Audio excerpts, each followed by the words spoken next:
జాతీయ పార్టీలుగా సహజంగానే వాళ్ళకి ఎట్టుంటుందంటే ప్రత్యేకంగా వాళ్ళకి తెలంగాణ మీద ప్రేమ ఉండదు. పార్లమెంట్లో ప్రత్యేకంగా ఎన్నడన్నా రాహుల్ గాంధీ ఒక్కరోజన్న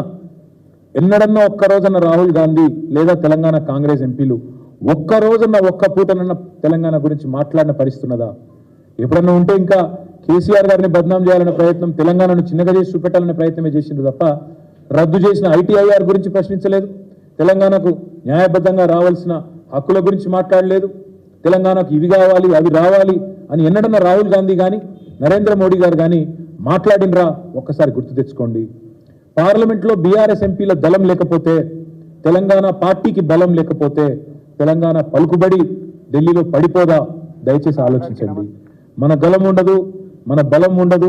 మళ్ళీ మనం అనామకులుగా ఎట్లయితే ఆనాడు తెలంగాణ పదాన్ని శాసనసభలో నిషేధించినారో రేపు పార్లమెంట్లో కూడా తెలంగాణ అన్న పదమే వినబడకుండా పోయే ప్రమాదం ఉంటుంది బీఆర్ఎస్ లేకపోతే.